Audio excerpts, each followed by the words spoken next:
성도 여러분, 평안하셨습니까? 오늘 하나님께서 저와 여러분에게 주시는 말씀은 요한복음 16장입니다. 12절, 13절 두 계절 제가 봉독합니다. 함께 보시죠. 내가 아직도 너희에게 이럴 것이 많으나 지금은 너희가 감당치 못하리라. 그러하나 진리의 성령이 오시면 그가 너희를 모든 진리 가운데로 인도하시리니 그가 자의로 말하지 않고 오직 듣는 것을 말하시며 장래일을 너희에게 알리시리라. 아멘. 지난 시간에는 마태복음 11장 25절에서 30절까지의 말씀을 통해서 예수님께서 우리를 초청한, 우리를 부르신 이유가 뭔가, 우리에게 영원한 쉼을 주기 위해서 우리를 부르신다고 제가 여러분에게 말씀드렸습니다. 이 영원한 쉼, 이 쉼이라 하는 것은 바로 행복입니다. 대한민국 헌법 7조 1항에 모든 국민은 행복을 추구할 권리가 있다. 그래서 이것을 행복 추구권이라고 법률로 지정하고 있습니다. 이 세상의 모든 사람들은 행복해지고 싶어 합니다. 과거에 살았던 사람이나 현재 살고 있던 모든 사람이나 미래에 이 땅에 살아갈 모든 인간들은 행복한 삶을 추구하며 행복한 삶을 살기를 원합니다. 그러면 행복한 삶이 뭔가? 근심, 한마디로 말하면 근심, 걱정이 없는 삶을 말합니다. 돈에 쪼들리는 삶보다 조금 풍요로운 삶을 살기를 원하죠.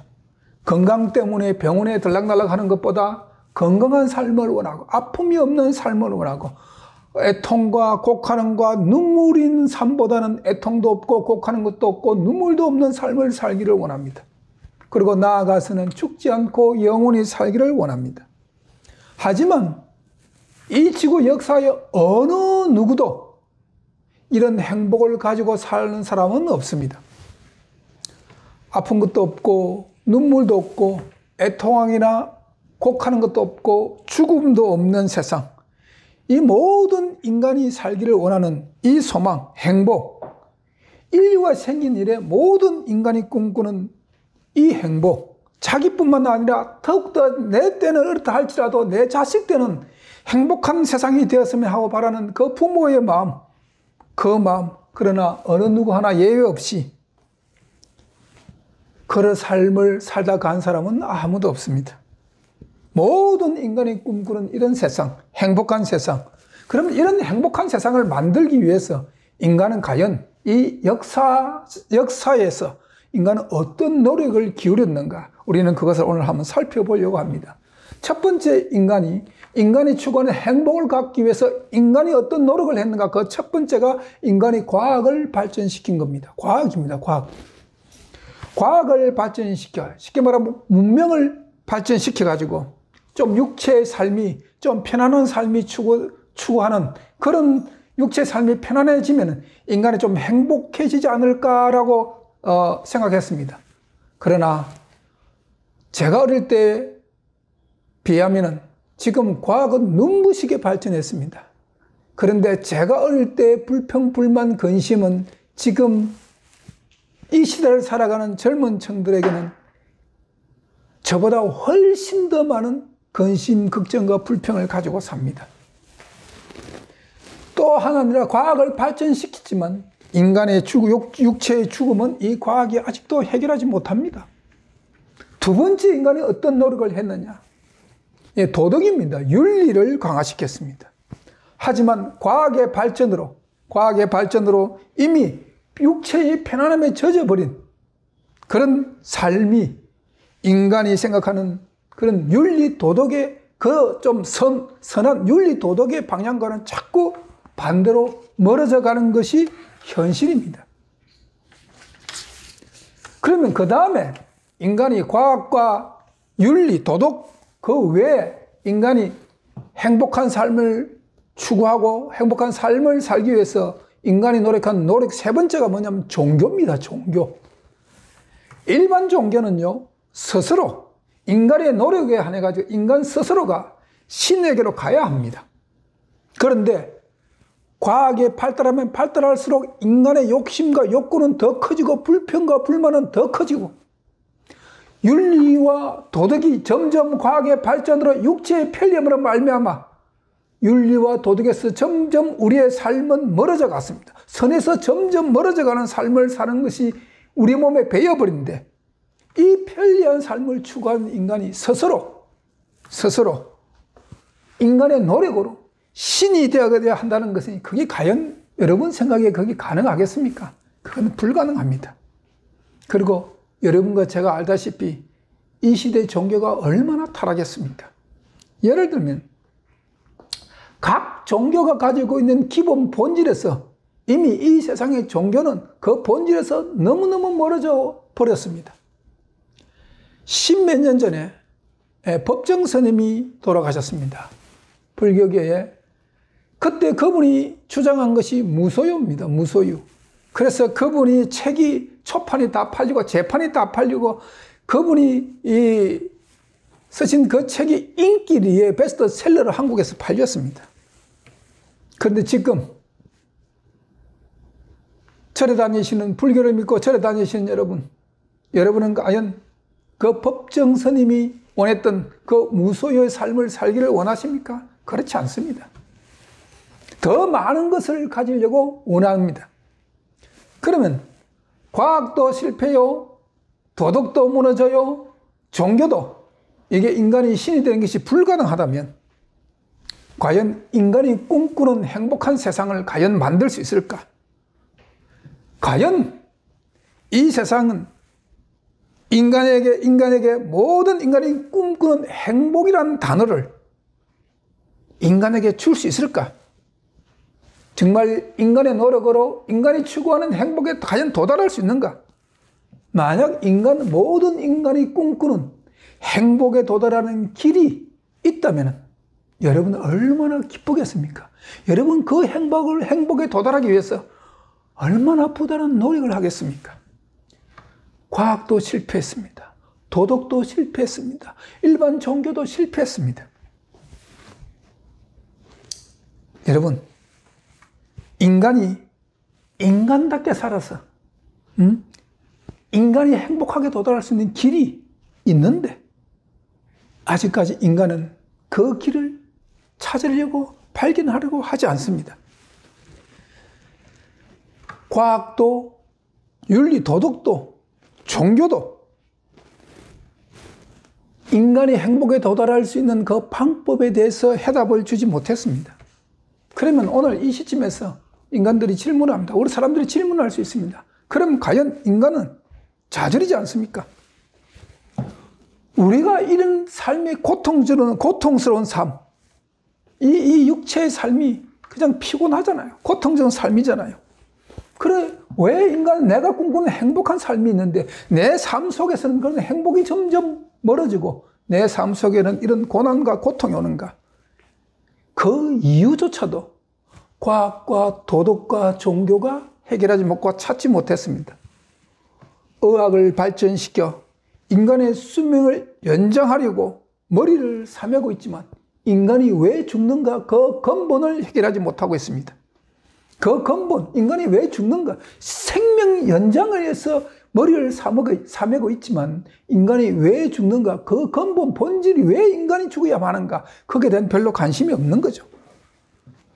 도덕이 점점 선에서 멀어지고 종교가 타락해서 돈벌이 수단이 되어가고 있는 이 시대에 도대체 그 이유가 무엇인가를 아직까지도 인간에게 명확한 대답을 제시해 주지 못하고 있습니다. 과학도 몰랐고 도덕도 그 해답을 주지 못했고 종교도 불가능했던 그 이유를 성경은 밝히 말씀하고 있습니다. 로마서 5장 12절 말씀 보십니다.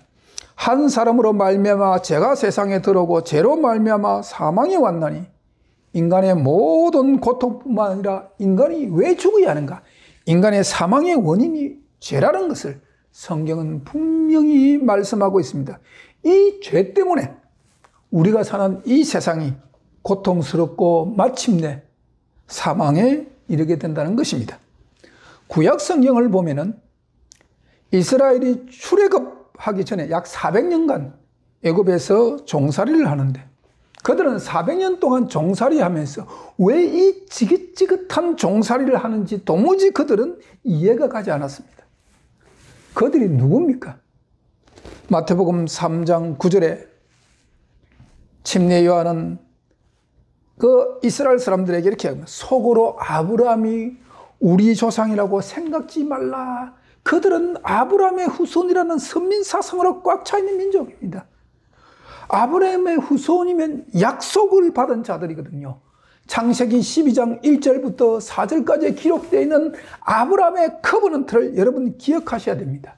하나님께서 아브라함과의 맺은 언약입니다. 그 언약이 분명히 자기들 생각하고 기억하고 있는데 왜 우리가 애굽에서 종살이를 하는지 도무지 이해가 가지 않았습니다. 그것도 10년, 20년, 30년이 아니라 무려 400년간 모진 고통의 종살이를 통해서 철저히 고통을 맛보았지만 인간은 도무지 왜 이 고통이 왔는지 그들은 깨닫지 못했습니다. 하나님께서 모세를 이스라엘의 지도자로 세우고 출애굽을 시킵니다. 그리고 하나님께서 시내산에서 모세에게 인간이 인간답게 사는 길이 무언가를 알게끔 했습니다. 네, 인간이 왜 고통을 당하는가? 네, 인간이 인간답게 사는 길이 뭔가? 바로 그 해답이 바로 십계명이었습니다. 하지만 인간은 십계명을 받고 나서 우리가 이렇게 살지 않았어. 우리의 삶이 이렇게 모진 고난과 고통이 따랐구나 라는 걸 깨달았습니다. 그런데 그 깨달음이 얼마 가지 않고 또 그들의 삶은 죄의 연속입니다. 불평의 연속이었습니다. 그로 말미암아 고통의 연속은 끝나지 않았습니다. 왜 하나님은 십계명을 통해서 인간이 인간답게 사는 길이 무엇인가를 이스라엘 백성들에게 밝히 말씀해 주셨는데, 그런데 인간은 하나님의 십계명을 통해서 그 이유는 알았지만 문제는 그들에게 하나님의 십계명을 지킬 능력이 없었다는 것입니다. 그 지긋지긋한 종살이를 생각할 때 다시는 그런 고통의 삶을 살기 싫었을 것입니다. 자기도 그런 삶을 살기를 싫어하지만 무엇보다도 내 사랑하는 자식, 내 자식이 그런 삶을 산다고 하는 것은 참 끔찍하죠. 그렇게 생각하면 다시는 죄를 짓지 아니할 것 같은데, 그런데도 그것이 인간의 능력으로는, 인간의 의지로는 도저히 죄의 굴레에서 벗어날 수가 없었던 것입니다. 인간의 죄성 때문에 죄를 짓는 것은 하나님의 말씀을 지키는 것보다 훨씬 더 쉽습니다. 훨씬 더 쉽죠. 하나님의 말씀을 지키면 복 받는다는 거 다 압니다. 기독교인들이 다 알고 있습니다. 오늘날 기독교인들이 하나님의 계명을 지키면 복 받는 줄 다 압니다. 하나님의 계명을 지키면 복 받는다는 것은 하나님의 절대 불변의 법칙입니다. 하지만 인간에게는 하나님의 말씀을 지킬 능력이 없다는 것입니다. 그러면 인간은 행복에 도달할 수 있는 길이 없지 않습니까? 인간은 하나님의 말씀을 지킬 능력이 없다면 인간에게는 좌절이지 않습니까? 절망이지 않습니까? 그런데 하나님께서, 사랑의 하나님께서, 우리를 사랑하는 사랑의 하나님께서 인간에게 하나님의 말씀을 지킬 수 있는 방법을 제시해 주셨습니다. 첫째, 인간의 행복에 도달하는 그 방법입니다. 첫 번째, 인간의 죄값을 예수님께서 대속해 주셨다는 겁니다. 자, 로마서 5장 8절 말씀 봅니다. 우리가 아직 죄인 되었을 때 그리스도께서 우리를 위하여 죽으심으로 하나님께서 우리에게 대한 자기의 사랑을 확정하셨느니라. 인간 스스로 도저히 해결할 수 없는 죄의 문제를 하나님께서 독생자 예수 그리스도를 통해서 인간의 죄값을 치르도록, 인간의 죄를 대신해서 죄값을 대신 지불시켰습니다. 그러면 우리는 우리의 죄의 문제를 대신, 우리 죄값을 대신 치러주신 예수 그리스도를 믿으면 예수 그리스도의 의의 복, 의를 힘입어 의롭게 되는 것입니다. 예수 그리스도께서, 죄 없으신 예수 그리스도께서, 하나님의 독생자 예수 그리스도께서 저와 여러분의 죄를 대신 십자가를 통해서 대속해 주셨습니다. 대신 지어 주셨습니다. 우리는 그 사실을 믿어야 됩니다. 그럴 때에 예수 그리스도의 의의 공로로 우리가 의롭게 되는 것입니다. 로마서 5장 1절 말씀 보십니다.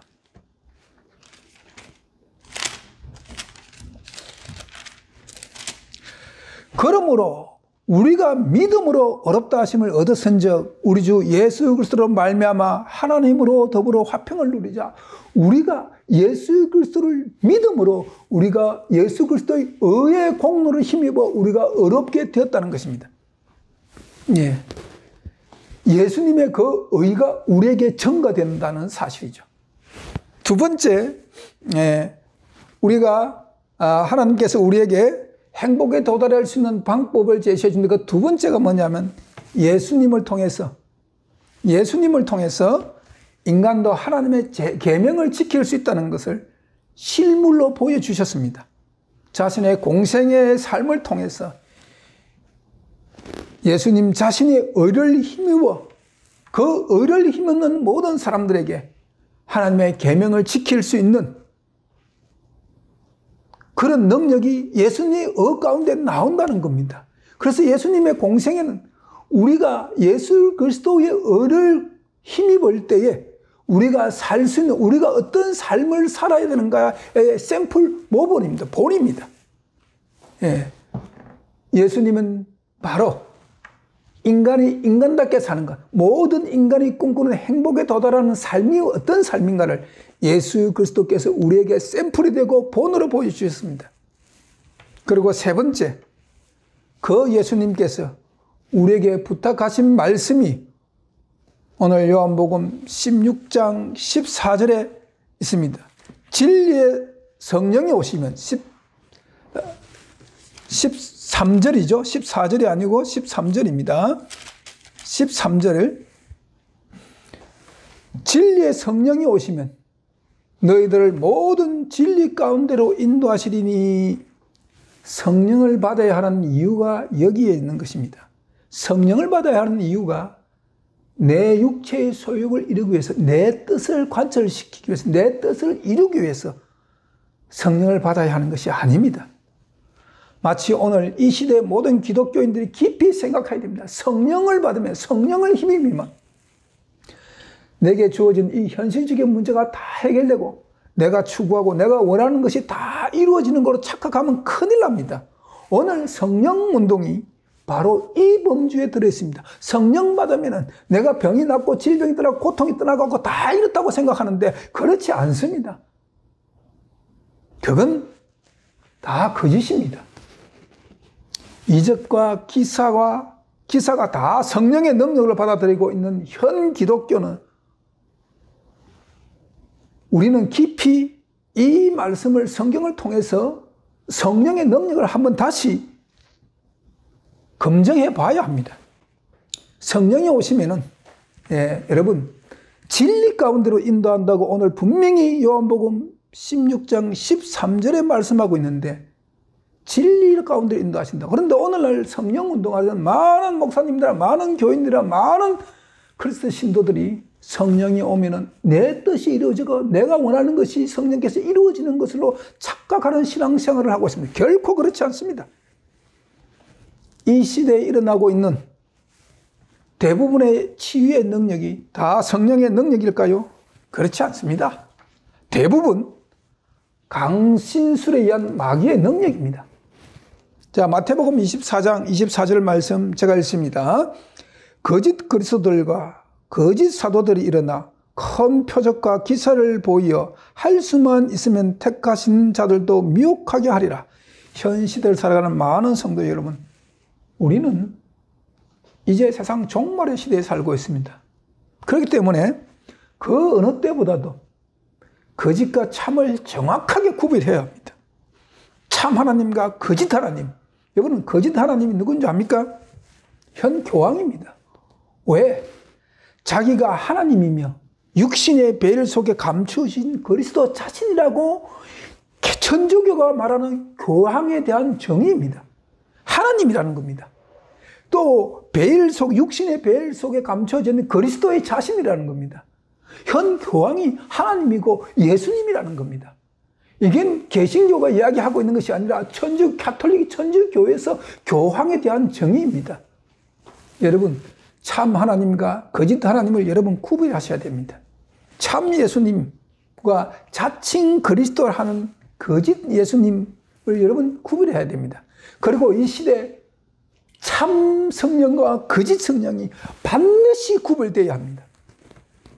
참과 거짓을 구별하기 위해서는 우리는 성령을 받아야 합니다. 예, 성령의 사역이 무엇이길래 우리가 성령을 받아야 할까요? 왜 예수님께서 제자들에게 내가 예루살렘을 떠나지 말고 내가 너에게 출애굽한 게 올 때까지 예루살렘에 기다리라, 성령 받으라는 겁니다. 왜 그랬을까요? 성령의 사역이 도대체 무엇이길래? 예, 첫 번째, 성령은 하나님입니다. 사도행전 5장 1절부터 4절까지 이제 아나니아와 삽비라의 이야기가 나옵니다. 초대교회 모든 사람들이 자기 모든 소유를 팔아가지고 다 통용할 때에 그들은 자기 소유를 팔은 값의 일부를 감추고 베드로 앞에 내어놓는, 사도들 앞에 내려놨죠. 베드로가 이것이 전부냐고 물었을 때 내 전부라고 이야기했습니다. 그 부분은. 그래서 베드로가 하나님의 영을 속였다, 하나님을 속였다고 이야기를 합니다. 성령은 하나님입니다. 즉 다시 말하면 성령은 우리에게 끊임없이 창조주 하나님의 어떤 존재인가를 깨닫게끔 하시는 겁니다. 성령의 사역. 둘째, 성령은 하나님의 뜻을 인간으로 깨닫게 하는 겁니다. 여러분, 성령은 방언받기 위해서 하는 것이 아닙니다. 그렇다고 해서 제가 방언의 은사를 부인하는 건 아니에요. 성령은 방언받은 것이 성령의 받은 증거가 될 수가 없습니다. 우리가 성령을 받아야 되는 두 번째 이유는 성령은 하나님의 말씀을 깨닫게 하는 겁니다. 고린도전서 2장 11절 말씀 봅니다. 성령은 모든 것 곧 하나님의 깊은 것이라도 통달하시느니라. 우리가 하나님이 우리에게 주신 이 귀중한 생명의 말씀인 성경 말씀을 깨닫게 하는 존재가 누구냐? 성령 하나님이시라는 겁니다. 네, 그게 성령의 사역이에요. 네. 또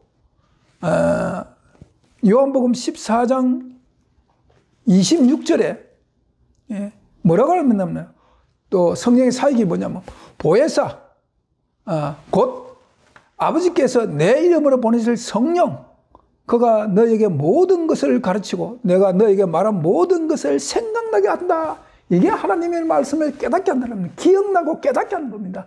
이게 성령의 두 번째 사역입니다. 세 번째, 성령의 사역이 뭔냐?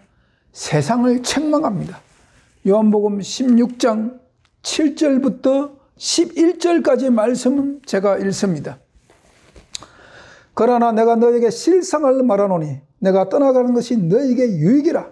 내가 떠나가지 아니하면 보혜사가 너에게로 오지 아니할 것이요, 가면 그를 너에게 보내리니 그가 와서 죄에 대하여, 의에 대하여, 심판에 대하여 세상을 책망하시리라.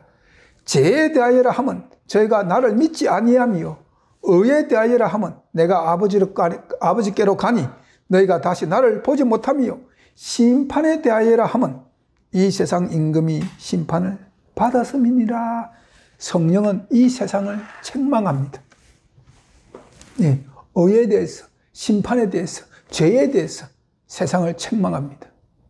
예, 성령의 사역 세 번째가 세상을 책망하는 겁니다. 네 번째가 성령은 우리를 진리 가운데로 인도하십니다. 오늘 본문 요한복음 16장 13절 다시 제가 읽습니다. 그러나 진리의 성령이 오시면 그가 너희를 모든 진리 가운데 인도하시니 그가 자유로 말하지 않고 오직 듣는 것을 말하시며 장래일을 너에게 알리시리라. 성령은 우리를 진리 가운데로 인도하십니다. 성도 여러분, 진리가 누구십니까? 예수님께서 요한복음 14장 6절에 내가 곧 길이요 진리요 생명이나니라고 말씀하고 계십니다. 또 요한복음 17장 17절에 하나님 아버지의 말씀이 진리이다 이렇게 기록되고 있습니다. 또 요한일서 5장 7절에 성령은 진리이다 라고 이야기합니다. 예. 여러분, 진리는 예수님이십니다. 하나님의 말씀이 진리고 그 말씀이 육신이 되어 오신 분이 예수님이니까 예수 그리스도가 진리죠. 예. 성령이 진리입니다. 성령은 하나님이십니다. 그래서 삼위일체 하나님이시죠. 성령은 끊임없이 우리를 예수께로 구속시켜 갑니다. 진리께로 우리를 인도하십니다. 너희가 행복에 도달할 수 있는 삶은 어떤 삶이냐? 예수 그리스도의 삶이다. 그가 이 땅에 산 그 삶대로 살게끔 하기 위해서 우리를 끊임없이 예수께로 구속시켜 갑니다. 그런데 인간이 하나님의 말씀을 지키지 못하는 이유가 무엇입니까? 무엇인 줄 아십니까? 성령이 끊임없이 우리를 예수께로 구속시켜 가는데, 그러면 왜 끊임없이 성령이 우리를 예수께로 구속시켜 갈까요?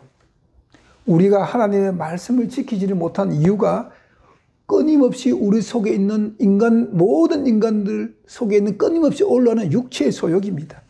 그래서 성령 사역의 5번째가 뭐냐? 육체의 소욕을 끊기 위해서 우리는 성령을 받아야 합니다. 갈라디아서 5장 17절 말씀을 봅니다. 육체의 소욕은 성령을 거스리고 성령은 다시 읽습니다. 갈라디아서 5장 17절입니다. 육체의 소욕은 성령을 거스리고 성령의 소욕은 육체를 거스리나니 둘이 서로 대적함으로 너희 원하는 것을 하지 못하게 하려 함이라. 즉 성령은 우리의 육체의 소욕이 우리의 심령 속에 육체의 소욕이 실현되는 것을 막는다는 것입니다. 예, 육체의 소욕을 끊기 위해서 우리는 성령을 받아야 합니다.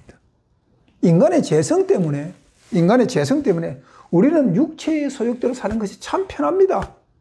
예, 하나님 말씀을 지키고 사는 것이 어렵죠. 우리는 왜냐하면 근본적으로 태어날 때 죄의 본질을 가지고 태어났기 때문에 우리는 죄 짓고 사는 것이 더 훨씬 편리합니다. 더 쉽습니다. 그런데 이 죄는 우리를 망하게 합니다. 그래서 성령이 이 육체의 소욕을 끊게끔 하기 위해서 우리 심령 속에, 우리 속에 자정하시는 겁니다.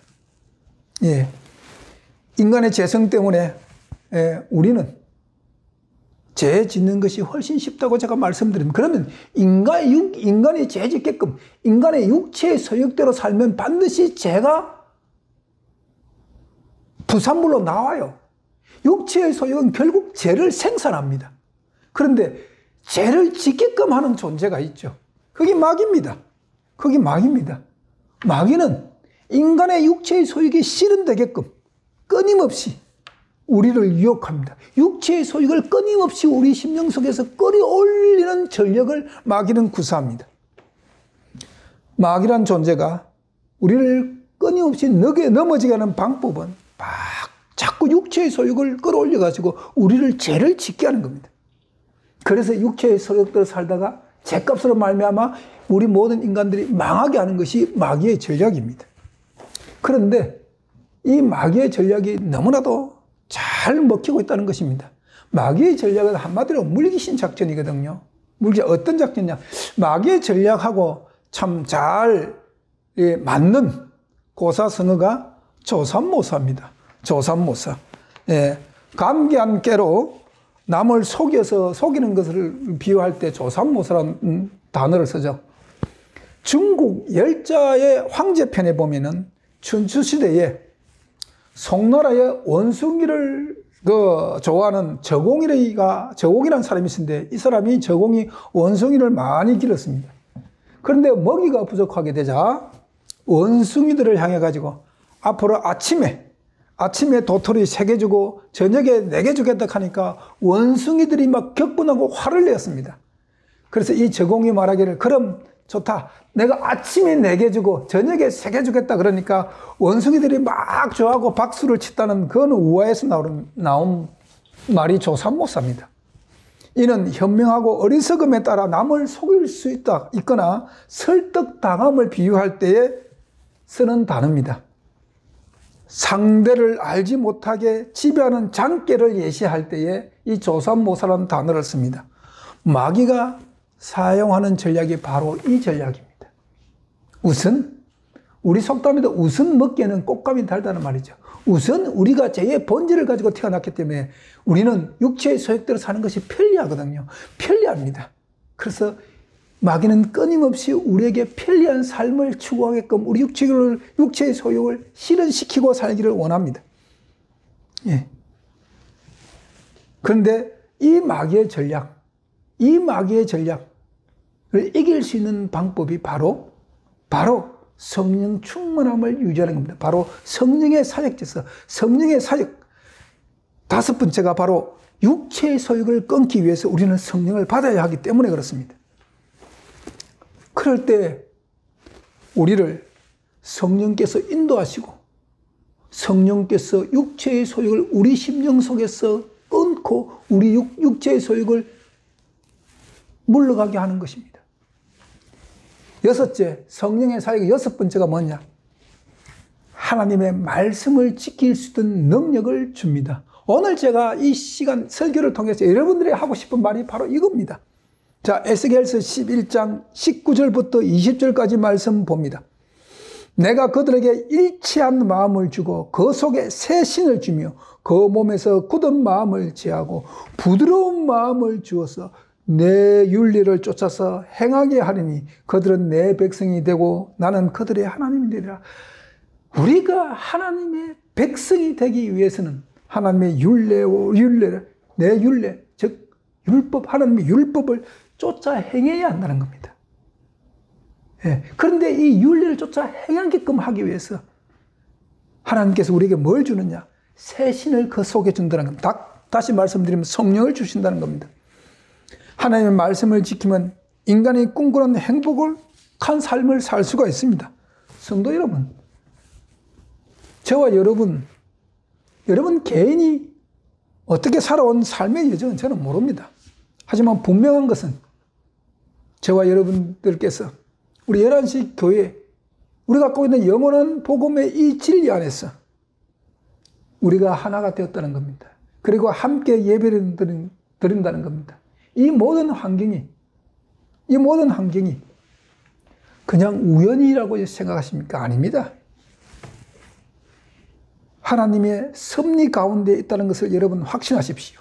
이유가 어땠든지 간에 지금 현실에 여러분과 저는 11시 교인으로서 이 종말의 시대 하나님의 그 뜻 안에서 예수님의 재림을 간절히 사모하고 기다리면서 우리는 예수님 뵐 사모하면서 신앙생활하고 있는 겁니다.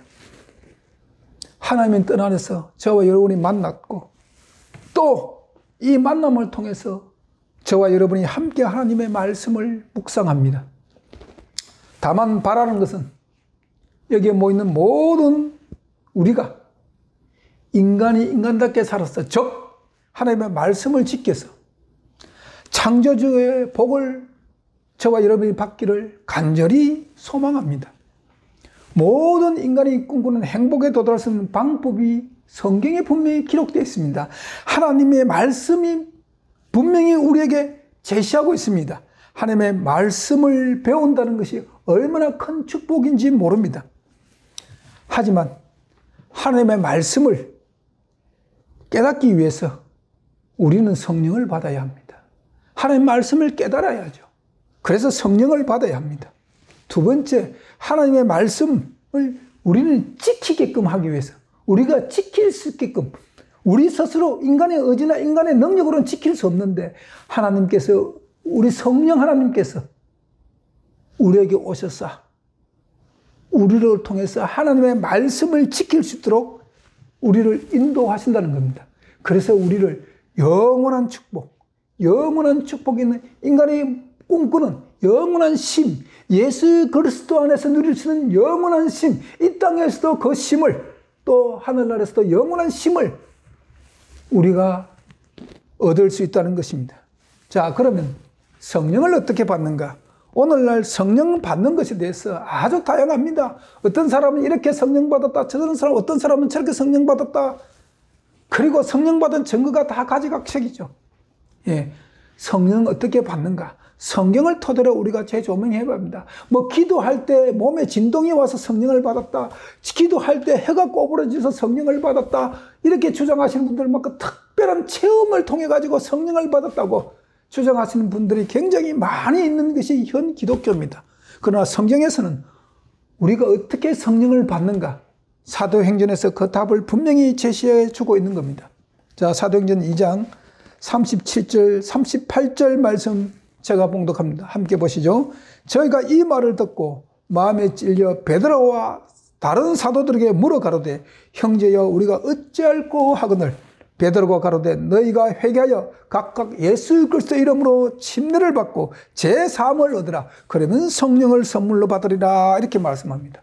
자, 성령을 어떻게 받을 것인가? 어떻게 받는 것이 참 성령을 받는 것인가? 첫 번째, 하나님의 말씀을 들어야 합니다. 왜 하나님의 말씀을 들은가? 하나님의 말씀은 능력이 있습니다. 자, 히브리서 4장 12절 말씀 읽습니다.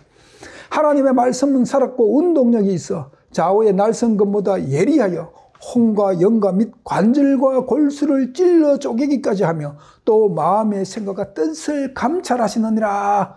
하나님의 말씀은 능력이 있습니다. 하나님의 말씀은 우리 좌우의 날성검보다 예리하여 우리의 혼과 영과 및 관절과 골수를 찔러 쪼개다. 그래서 혼과 영은 사성을 이야기하는 거고 관절과 골수는 우리가 행하는 습관을 이야기하는 겁니다. 이것이 바뀐다는 거예요. 하나님 말씀 이것을 바꾸는 능력이 있다는 겁니다. 우리의 생각, 우리의 사상, 우리의 고정된 그 관념, 그것을 하나님의 말씀은 바꿀 능력이 있고 우리가 삶 속에서 하는 행동의 모든 이 습관들을 삶의 행동의 습관들을 찔러 쪼개서 바꾸는 그런 능력이 있는 겁니다. 그래서 하나님의 말씀은 살았다는 겁니다. 운동력이 있습니다. 오늘날 기독교가 왜 교회가 세상 사람들에게 본이 못 되는가? 하나님의 말씀의 능력을 잃었기 때문에 그렇습니다. 하나님의 말씀의 능력을 잃었기 때문에 오늘날 교회가 세속화되어 버린 겁니다. 여러분, 잃어버린 하나님의 말씀이 다시 회복되어야 됩니다. 하나님의 말씀은 살아있는 말씀입니다. 나를 찔러 쪼개서 새로운 피조물로 거듭나게 하는 그런 말씀의 능력이 하나님의 말씀 속에 있는 겁니다.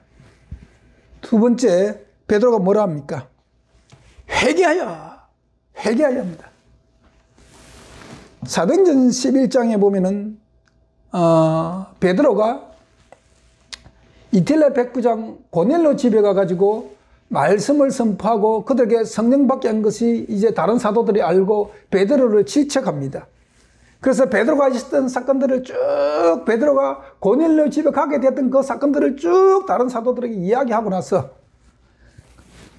11절 사도행전 11장 18절에 이렇게 기록되어 있습니다. 저희가 이 말을 듣고 잠잠하여 하나님께 영광을 돌려 가로되 그러면 하나님께서 이방인에게도 생명을 얻는 회개를 주셨다 하니라. 회개해야 됩니다. 내가 생명을 얻기 위해서는 우리 주 예수 그리스도 앞에 정말 회개해야 됩니다. 회개, 참회가 있어야 됩니다. 예. 또 세 번째, 성령을 받기 위해서는 세 번째, 침례를 받아야 합니다. 예, 침례를 받고, 침례는 거듭남의 상징입니다. 로마서 6장 4절 말씀 봅니다. 그러므로 우리가 그의 죽으심과 합하여 침례를 받음으로 그와 함께 장사되었나니 이는 아버지의 영광으로 말미암아 그리스도를 죽은 자 가운데서 살리심과 같이 우리로 또한 새 생명 가운데 행하게 하려 함이니라. 왜 우리가 침례받느냐? 죄의 본질을 가지고 태어난, 죄의 습성을 가지고 태어난 이 육체가 죽는 겁니다. 그리고 예수 그리스도의 의의 공로를 힘없는 새로운 새 생명으로 거듭나는 그런 예식이 침례입니다. 그래서 침례는 꼭 받아야 합니다. 예, 침례를 받고 그리고 네 번째 제3을 받아라 하겠습니다. 우리가 예수 그리스도와 함께 우리의 육체가 죽고 예수 그리스도와 함께 새 생명 가운데 행하게 함이라 이렇게 침례를 받았죠. 그리고 나서는 제3을 받으라. 오직 인간의 죄는 예수 그리스도의 십자가의 사건으로 말미암아 인간의 죄가 대속을 받았다는 것을 믿고 그분의 나의 구주로 모시라는 겁니다. 예수 그리스도를 나의 구주로 영접하라는 겁니다. 요한복음 1장 말씀 봅니다. 요한복음 1장에 영접하는 자, 곧 그 이름을 믿는 자들에게 하나님의 자녀가 되는 권세를 주셨으니 라고 기록하겠습니다.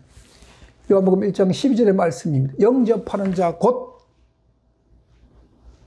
그 이름을 믿는 자들에게 하나님의 자녀가 되는 권세를 주셨다. 이게 바로 제3을 받는 겁니다. 예수 그리스도를 영접하는 겁니다. 누구로? 나의 구주로. 나의 구주로. 예수란 뜻이 뭡니까? 자기 백성을 저희에서 구원할 자심이. 그게 예수 그리스도의 뜻입니다. 그 예수가 내 죄를 대속했다는 사건을 믿으라는 겁니다. 그리고 그분을 나의 구주로 모시라는 겁니다. 그때 성령을 선물로 주신다는 겁니다. Why? 왜 우리가 예수님을 구주로 모시고 나면 성령을 선물로 줄까요? 예수님이 초청했습니다. 마태복음 11장 25절 2에서 30절까지 특별히 27절, 28절 그때 보면은 예수님께서 초청하셨죠. 28절, 29절을 봅니다. 수고하고 무거운 짐진 자들아 다 내게 오라. 내가 너희를 쉬게 하리라. 예수님께서 우리에게 행복을 주기 위해서 영원한 안식을 주기 위해서 예수님은 우리를 부르습니다. 그런데 그 쉼은 우리가 예수 그리스도께로 가야 합니다. 그 초청에 응해야 합니다. 그리고 그 쉼은 예수 안에서 얻는 겁니다. 예수 안에서 얻는 거예요. 그 쉼은. 그런데 예수 안에서 얻으려면은 온유하와 겸손의 마음이 우리 심령 속에 예수의 마음이 있어야만 예수님과 함께 우리는 그 쉼을 얻을 수 있는 겁니다. 예. 성령을 선물로 준다. 왜 성령을 선물로 주냐? 거듭난 삶을 우리가 거듭난 삶을 살아야 되는데 지속적으로 살아야 되잖아요. 거듭난 삶은 내가 침례받았는데 거듭났다고 끝나는 것이 아니라 침례받고 거듭났으면 그 다음부터는 거듭난 자로서의 삶을 살아야 합니다. 성령이 우리가 선물로 예수님께서 성령을 선물로 우리에게 주신 이유가 너희가 거듭났느냐? 그러면 나처럼 살아라. 나와 함께 살자. 그러기 위해서 예수님께서 성령을 우리에게 보내주신 겁니다. 성령은 우리를 끊임없이 예수께로 우리를 인도합니다. 그러므로 참 성령을 받은 자는 예수 그리스도의 마음을 가져야 합니다. 그 마음이, 예수 그리스도의 마음이 우리 속에 있을 때 우리는 예수 그리스도의 성품이 우리 심령 속에서 우리에게 품어져 나와야 합니다. 아무리 귀신을 쫓아내고 병을 고치는 능력이 있다 할지라도 다 성령 아닙니다. 또한 방언 기도를 유창하게 한다 해서 다 성령 받은 거 아닙니다. 예수님의 삶과 다른 것은 예수님과 예수님의 성품이었고 예수님의 삶과 다른데 그들에게 이적과 기적이 일어나고 방언을 한다. 다 거짓입니다. 참 성령이 아닙니다. 기독교의 정답은 예수님이십니다. 예수님과 다른 것은 여러분 다 거짓입니다. 여러분 기억하십시오. 하나님께서 우리를 얼마나 사랑한가를 여러분 기억하셔야 됩니다. 여러분 하나님께서 우리를 사랑하시기 때문에 예수 그리스도를 육신으로 우리와 똑같은 죄의 본질을 가진 육체, 성육신으로 이 땅에 보내셨고 그리고 우리 죄를 대속하기 위해서 십자가를 지셨습니다. 그리고 마지막 하나님의 사랑이 뭐냐? 거듭난 삶을 영위하게끔 위하겠어. 예수 그리스도를 구주로 모셨느냐? 예수 그리스도 안에서 영원한 쉼을 얻으라. 영원한 안식을 얻게끔 하기 위해서 우리에게 성령을 주시는 겁니다. 성령이 오시는 우리에게 성령을 보내시는 참 뜻이 그 뜻입니다. 여러분 병 안 고쳐도 됩니다. 못 고쳐도 됩니다. 방언 안 해도 됩니다. 예. 그렇다고 해서 받은 은사를 내쫓으라는 말은 아니에요. 그런 거 다 못한다 할지라도 우리 속에 예수 그리스도의 마음이 있고 예수 그리스도의 성품으로 있고 예수 그리스도의 성품으로 말미암아 우리의 삶이 예수 그리스도의 향기가 표출되게끔 하기 위해서 성령을 우리에게 선물로 주시는 겁니다. 성령을 우리에게 주신 하나님의 깊은 뜻을 기억하십시오. 너희들이 내게 오라. 내게 오라. 예수님에게 무겁고 짐진 자들아 다 내게 오라. 내가 오라. 그게 끝나는 게 아니에요. 그리고 나서 성령 하나님께서 우리를 예수 그리스도를 끊임없이 인도해 가가지고 우리가 이 땅에서 실족되지 않고 우리가 이 땅에서 멸망받지 않고 마귀의 유혹을 이기고 이겨서 영원한 행복을 우리에게 주기 위해서 성령을 우리에게 선물로 보내주신 겁니다. 여러분, 이것이 성경적으로 성령을 받는 순서입니다. 예. 여러분, 이 시대는 마지막 시대입니다. 정말 이 마지막 시대는 거짓이 난무할 것입니다. 앞으로 더욱더 거짓이 참 진리인 것처럼 포장해서 여러분들을 유혹할 것입니다. 여러분이 이 시대에 참 성령을 반드시 구별해내야 합니다. 여러분, 이것이 거짓이라고 구별하는 것보다 내가 참을 정확하게 알면 거짓은 저절로 구별이 되는 겁니다. 예, 참 성령을 받으십시오.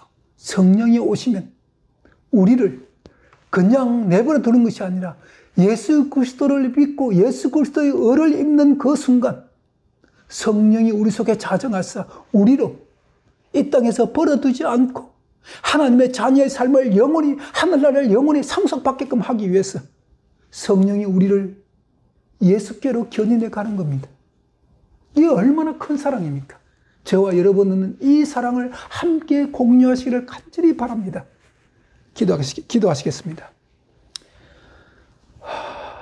영생은 유일하신 참 하나님과 그의 보내신 자 예수 그리스도를 아는 것이라고 성경은 분명히 말씀하고 있습니다. 하나님 아버지, 이 시대에 정말 거짓이 너무 난무합니다. 이적과 기사와 표적으로 많은 성도들이 넘어지고 있습니다. 그러나 이 시대에 우리는 참을 구별해야 합니다.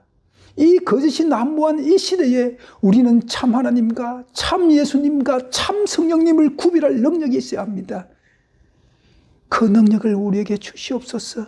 정말 영원한 행복이 있는 하늘나라를 가기를 소망하며 예수 재림을 손꼽아 기다리는 모든 성도들에게 진리의 성령이 그들 심령 속에 역사하사 우리를 예수께로 끊임없이 인도하여 주시옵소서. 예수님 이름으로 기도하옵나이다. 아멘.